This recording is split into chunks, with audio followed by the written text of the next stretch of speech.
Assalamualaikum warahmatullahi wabarakatuh. Perkenalkan, nama saya Desi Sukmawati dari kelas Manajemen Karyawan A. Dalam memenuhi salah satu tugas mata kuliah Seminar Manajemen Pemasaran, di sini saya akan mempresentasikan mengenai permasalahan pemasaran dalam pemasaran global. Sebelumnya, saya di sini akan mempresentasikan mengenai definisi pemasaran global. Pengertian umum pemasaran global adalah suatu proses untuk mengutamakan sumber daya manusia, aset fisik, uang, dan tujuan dari suatu perusahaan demi memperoleh potensi dan demi mengambil tindakan atas adanya ancaman pasar global. Pemasaran global merupakan pemasaran berskala seluas dunia. Peluang pasar selalu terbuka bagi semua pelaku usaha, tak terkecuali di pasar ekspor. Yang penting, meski kreatif dan mau berinovasi dalam pengembangan pasar. Permasalahan-permasalahan pasar internasional. 1. Sosiokultural. 2. Ekonomi dan finansial. 3. Hukum dan regulasi. 4. Fisik dan lingkungan. 5. Level keterlibatan bisnis internasional. Pertama, sosiokultural. Para pelaku bisnis harus memahami terlebih dahulu kondisi objek dari masyarakat, sifat, kebiasaan, dan adat budaya negara tujuan agar kerjasama bisnisnya dapat berjalan dengan baik dan tidak menghadirkan persoalan tetapi menghadirkan kesepakatan antara dua belah pihak. Karena jika pebisnis tidak dapat memahami kondisi sosiokultural negara lain, maka besar kemungkinan akan terjadi kesalahan dalam menyampaikan pesan. Yang kedua, ekonomi dan finansial. Perbedaan ekonomi mempengaruhi pangsa pasar. Sebagai contoh, sudah ada negara yang terjun ke jurang resesi dalam pandemi global saat ini, tak lain negara adik kuasa Amerika Serikat. Kondisi ini jelas mempengaruhi perdagangan internasional dan banyak di antara pebisnis yang banting setir ke bisnis lain yang tidak terkena dampak pandemi. Sebuah krisis dalam ekonomi dapat mempengaruhi daya beli konsumen di suatu negara.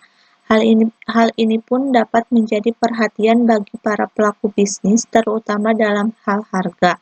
Perlu diingat bahwa jumlah penduduk di negara tidak akan menjamin perusahaan dapat sukses dalam menjalankan bisnisnya. Negara dengan pendapatan per kapita rendah tentu masyarakat akan kesusahan dalam membeli permen coklat sekalipun. Yang ketiga, hukum dan regulasi. Bisnis akan selalu terikat pada hukum yang diterapkan, baik dalam negara maupun luar negeri, yang akan berdampak dalam praktik bisnis itu sendiri. Misal, Indonesia menganut sistem hukum Pancasila dan regulasi tersendiri. Maka pelaku bisnis lokal maupun asing harus mengikuti aturan bisnis dalam hukum Pancasila. Jika tidak, maka bisnisnya akan mengalami kendala bahkan bermasalah. Yang keempat, fisik dan lingkungan. Teknologi, transportasi, dan cuaca serta suatu yang berkaitan dengan fisik dan lingkungan dapat berdampak pada kemampuan pebisnis dalam melakukan bisnisnya. Misalnya, transportasi dalam menyebabkan hambatan dalam distribusi yang terkendala dapat membuat suatu produk menjadi rusak. Jika terkendala lama, bisa jadi pengiriman buah-buahan menjadi basi. Maka dari itu perlu tindakan agar produk tidak mudah rusak sehingga tidak mengalami kerugian bagi pebisnis itu sendiri. 5.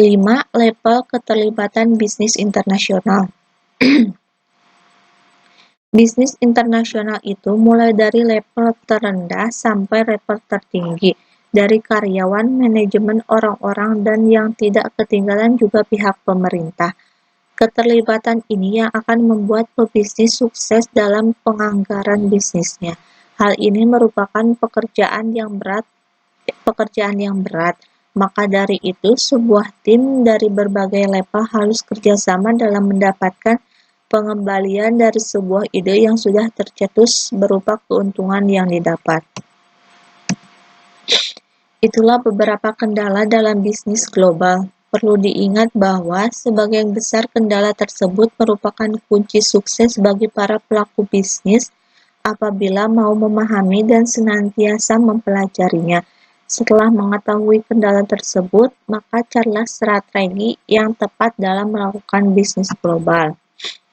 Sekian presentasi yang dapat saya sampaikan, kurang lebihnya saya mohon maaf. Terima kasih.